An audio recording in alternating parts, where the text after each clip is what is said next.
Okay, welcome to back. आपण पाठीमागच्या प्रॅक्टिकलमध्ये आपण study of typical flower and their पार्ट्सचं आपण प्रॅक्टिकल पाहिलं होतं.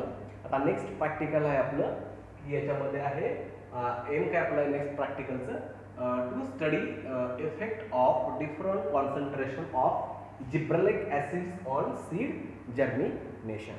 ओके, हे आपलं टिपिकल प्रॅक्टिकल आहे आपलं. याच्यामध्ये आपण काय बघणार आहे, इफेक्ट काय होणार आहे तर effect means result of different concentration. याच्यामध्ये आपण डिफरंट कॉन्सन्ट्रेशन घेणार आहोत. Concentration of gibberellic acids. कशाचं? जिब्रेलिक ऍसिड्स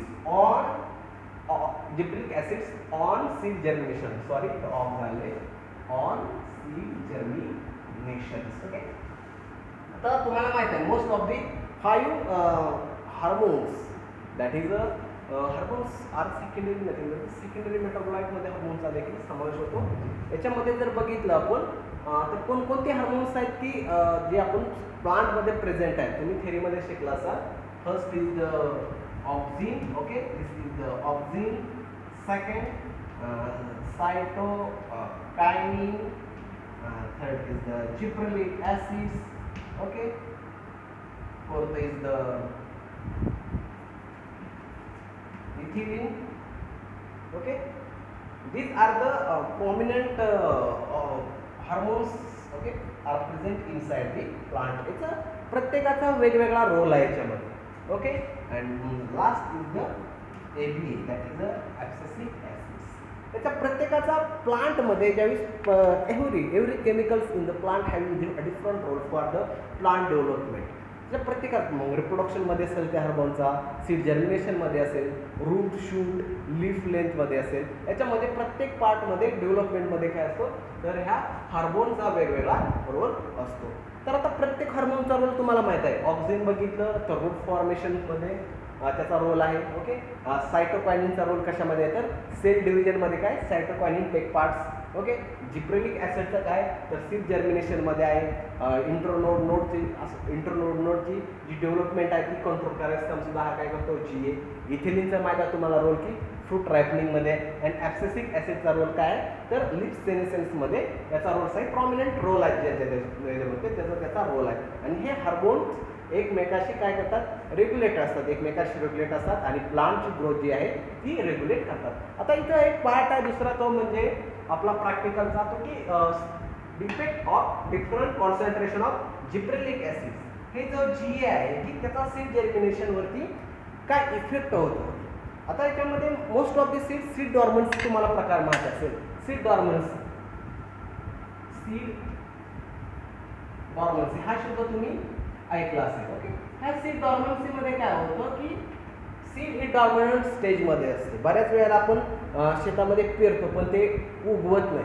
ओके, त्याला काय म्हणायचं, सीड डॉर्मन्सी. सीड डॉर्मन्सी म्हणजे काय, they do not they enable to germinate.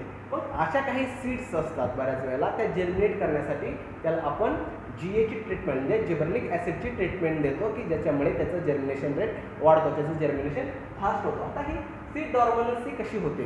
Okay, याचं जर आपण व्यवस्थित स्ट्रक्चरली आपण स्टडी केला, ज्यावेळेस आपण सीड्स बघितलं नॉर्मली, ज्यावेळेस जेव्हा आपण स्ट्रक्चर बघतो सीड्सचं, त्यावेळेस इथं साईडला जो असतो प्रेझेंट तो काय असतो, इथं एम्ब्रिओ प्रेझेंट असतो.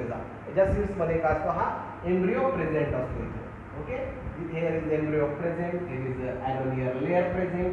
आणि हा जो पार्ट असतो पूर्ण हा काय असतो, this is the endosperms present असतो. ओके, इथं काय, हा this is the embryo, embryo. This is the alveolar layer present. Okay, and this is the endosperm. Okay, endosperm काय present. ओके, ज्यावेळी सीड्स ह्या डॉर्मंट स्टेजमध्ये असतं म्हणजे सीड्स कधी जर्मिनेट होतं, हा एम्ब्रिओ ज्यावेळेस जर्मिनेट होतो तो रॅडिकल आणि प्रिम्यूल तयार करतो. रॅडिकल पासून रूट, प्रिम्यूल पासून शूट तयार होतं, हे तुम्हाला माहित आहे. ओके, पण हे ज्यावेळेस हे एम्ब्रिओ जर्मिनेट होत असतो त्यावेळेस त्याला जर्मिनेट होताना फूडची गरज असते. For their energy they required food. आणि हे फूड कुठं स्टोअर केलेलं असतं तर हे फूड या एंडोस्पर्म्समध्ये स्टोअर केलेलं असतं इन द फॉर्म ऑफ कोणत्या, starch. In the form of स्टार्चमध्ये हे फूड काय असतं प्रेझेंट असतं. ओके, मग प्लांट जे आहे, जे डेव्हलपिंग प्लांट आहे, ते स्टार्च कंझ्युम नाही करत. ओके, त्याच्या सिंपल फॉर्म हे स्टार्च पासून, हा स्टार्च कशापासून बनलेला असतो, तर हा स्टार्च हा ग्लुकोज पासून बनलेला असतो. कशापासून बनलेला असतो, हा ग्लुकोज पासून बनलेला असतो. In the form of glucose ते फूड ॲब्सॉर्ब करू शकतं डेव्हलपिंग प्लांट. ओके, ज्यावेळेस आता एम्ब्रिओ ज्यावेळेस जर्मिनेट होईल, म्हणजे सेल जर्मिनेट होईल, त्यावेळेस रॅडिकल आणि प्ल्युमिल बाहेर येतो आणि त्या ग्रोविंग रॅडिकल आणि प्ल्युमिलला काय गरज असते, तर फूडची गरज असते. ते फूड कशामध्ये प्रेझेंट आहे, इंडोस्पर्म्स. इंडोस्पर्ममध्ये कोणत्या फॉर्ममध्ये हे फूड प्रेझेंट असतं, तर हे फूड प्रेझेंट असते in the form of starch. Okay, आणि हे प्लांटला इझिली अपटेक करता येत नाही स्टार्च मधलं, पण हे स्टार्च ब्रेकडाऊन करणं खूप महत्त्वाचं असतं. हे काय असतं, स्टार्च ब्रेकडाऊन करणं महत्त्वाचं असतं आणि हे स्टार्चला ब्रेकडाऊन कोणते एन्झाईम करतं, त्या एन्झाईमचं नाव आहे अमायलेज. कोणतं एन्झाईम आहे, this enzyme known as the amylase. This amylase enzyme work on starch carbohydrate and they form the glucose. And then this developing radical and pleural can absorb the glucose for their development. Now आता काय होतं, C डॉर्मन stage मध्ये काय असतं, ज्यावेळेस ह्या ॲलोनियल layers मध्ये काय प्रेझेंट असतं, तर हे ABA ॲब्सिसिक ऍसिड प्रेझेंट असतं. हे ॲलोनियल लेयर जो आहे, या लेयर्स मध्ये काय असतं, ॲब्सिसिक ऍसिड काय असतं, प्रेझेंट असतं. आणि ॲब्सिसिक ऍसिड काय करतं, तर ह्या अमायलेज वरती काय करतं, इनहिबिट करतं. हे अमायलेज एन्झाईमला काय करतं, ते इनहिबिट करतं. म्हणजे तिथं काय अमायलेज एन्झाईम प्रेझेंट नसतं ॲब्सिसिक ऍसिडमध्ये. ॲब्सिसिक ऍसिड ज्यावेळेस प्रेझेंट असतं, त्यावेळेस ते काय करतं, ते अमायलेज एन्झाईमला काय करतं, इनहिबिट करतं. ओके, त्याचा मॉलिक्युलर पार्ट मी तुम्हाला सांगितलं असतं, पण तुम्हाला मॉलिक्युलर बायोलॉजी हा सब्जेक्ट असल्यामुळे बऱ्याच वेळा ते तुम्हाला समजणार. म्हणजे ॲब्सिसिक ऍसिड प्रेझेंट असतं की जे काय करतं, अमायलेज एन्झाईमवरती काय करतं, इनहिबिट करतं.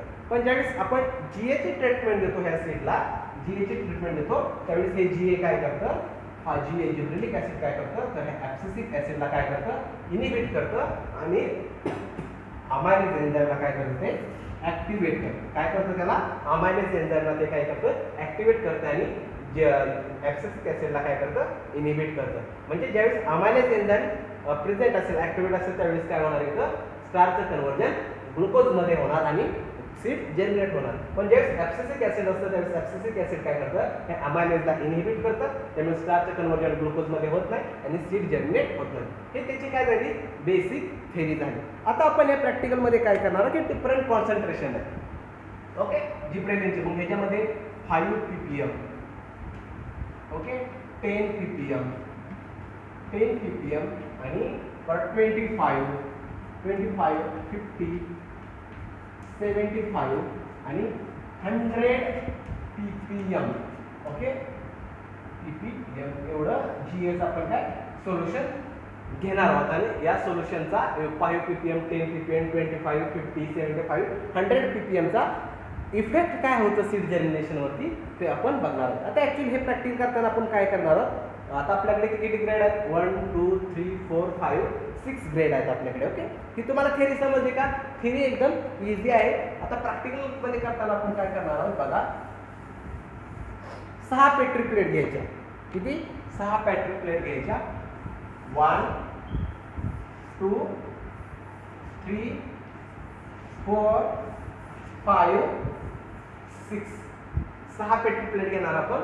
त्या 6 पेट्री प्लेट मध्ये काय, ब्लॉटिंग पेपर, जो ब्लॉटिंग पेपर आहे तो काय करायचा, आता ब्लॉटिंग पेपर या पेट्री प्लेट मध्ये काय करायचा, ठेवून घ्यायचा. ब्लॉटिंग पेपर म्हणजे काय, ज्यावेळेस आपण सोल्युशन घेईल त्यावेळी ते सोल्युशन तसंच राहिलं पाहिजे. त्याची ऑपरेशन म्हणून आपण ब्लॉटिंग पेपर मध्ये आपण टाकणार आहोत. हा पेपर टाकला, 6 पेट्री प्लेट मध्ये आपण काय केलं, हा पेपर.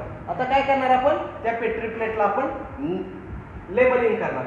कोणत्या ppm ची जी पेट्री प्लेट आहे ते आपल्याला समजलं पाहिजे, म्हणून त्याला नेम करायचं 5 ppm, ओके, 10 ppm, त्यानंतर 25 ppm, then 50 ppm, 75 ppm and 100 ppm.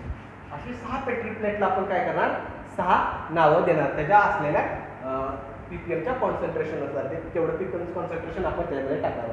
आता नेक्स्ट काय करायचं की आपण ज्वार जे आहे, ज्वारी जी आहे, त्या ज्वारीची 10 बी एका पेट्री प्लेट मध्ये टाकायची. ओके, आता मी पहिली प्लेट घेतली, त्यामध्ये 10 ज्वारीची बी टाकायची. 1, 2, 3, 4, 5, 6. ओके, 1, 2, 3, 4, असे 1 2 3 4 5 6 7 8 9 10 1 2 3 4 असे 10 10 10 10 काय करणार मी जेव्हाच्या सीड ह्याच्यामध्ये ॲड टाकणार. त्यानंतर मेजरिंग सिलेंडर घेणार मी.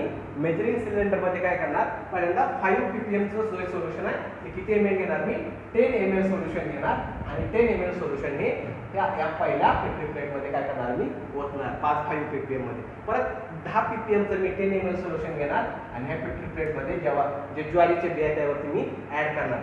थर्ड पेट्री प्लेटमध्ये सेम प्रोसिजर 25 ppm चं मी 10 ml GA चं सोल्युशन घेणार आणि त्या पेट्री प्लेटवरती मी त्या सीड्समध्ये त्या सीड्सवरती टाकणार. ओके, सेम जसं 50 ppm 75 ppm 100 ppm ला सेम प्रोसिजर तेवढ्या ppm चं सोल्युशन आपण याच्यावरती त्या सीड्सवरती टाकणार. ओके, म्हणजे काय केलं त्या सीड्स या GA आपण वेगवेगळ्या कॉन्सन्ट्रेशनच्या म्हणजे 5 ppm असेल 10 ppm असेल 25 ppm 50 75 100 ppm एवढ्या आपण ट्रीटमेंट त्या GA त्याला आपण दिलेली आहे. आता काय करणार, ह्या सीड्स आपण 7 दिवसासाठी आपण ठेवणार जर्मिनेशन. किती 7 दिवसासाठी आपण याचे रिझल्ट बघण्यासाठी आपण याचा आपण 7 दिवसासाठी आपण ठेवून देणार. त्याला व्यवस्थित लाईट प्रॉपर डार्कनेस आपण त्याला काय करणार मेंटेन करणार आणि 7 दिवसानंतर आपण त्याचे काय बघणार रिझल्ट बघणार. आता मला सांगा ह्याचे रिझल्ट कसे असतील, सर्वांचे सारखे असतील का 5 ppm 10 ppm 25 ppm 50 ppm 75 ppm 100 ppm ला रिझल्ट सेम असतील का? नाही. ज्यावेळेस आपण त्याचा जर्मिनेशन रेट बघू त्यावेळी जर्मिनेट तर झालेले असतील. ओके, सगळे सीड्स काय 5 ppm ला काही सीड्स जर्मिनेट होतील काय होणार नाही. 10 ppm ला सर्व सीड्स जर्मिनेट झालेले असतील. 25 50 75 सगळ्या सीड्स जर्मिनेट झालेल्या असतील. पण जर्मिनेशनचा रेट त्याच्यावरून आपल्याला समजतोय. पण ज्यावेळेस आपण त्याची शूट लेंथ म्हणजे हे जे सीड्स आहेत त्याला जो वरती पार्ट जो त्याचा ग्रोथ होतो तो आणि खालचा जो रूटचा पार्ट आहे तो म्हणजे काय शूट लेंथ. ह्याला काय म्हणणार आपण शूट लेंथ. ह्याला काय आपण म्हणणार शूट लेंथ. ह्याला काय म्हणणार आपण रूट लेंथ. शूट लेंथ आणि रूट लेंथ ह्याचा देखील आपण याच्यामध्ये स्टडी करणार आहोत की 5 ppm ला शूटची लेंथ किती आहे, 10 ppm ला शूटची लेंथ किती आहे, 25 ppm ला शूटची लेंथ किती आहे, 50 mm ला रूटची लेंथ किती आहे, 75 ppm ला रूटची लेंथ किती आहे, 100 ppm ला रूटची लेंथ कशी आहे हे आपण बघणार. आणि जर आपण ज्यावेळेस आपण प्रॅक्टिकली बघू त्यावेळेस root length shoot length okay as well as germination rate हे जसं ppm चं कॉन्सन्ट्रेशन आपण वाढवत जाऊ तसं शूट लेंथ आणि रूट लेंथ काय वाढत जाते. ओके, दिस इज खूप इझी प्रॅक्टिकल आहे. याच्यामध्ये आपण concentration of gibberellic acid on seed germination आपण बघायचं आहे कसं होतं ते. ओके, एकदम इझी आणि प्रॅक्टिकली इझी लक्षात ठेवायला फक्त कॉन्सन्ट्रेशन वाढवत जाईल तसं याचं सीड जर्मिनेशनचा rate as well as the याचा जो शूट लेंथ आणि रूट लेंथ काय होते त्याची इन्क्रीज होते. एवढंच लक्षात ठेवायचं. ओके.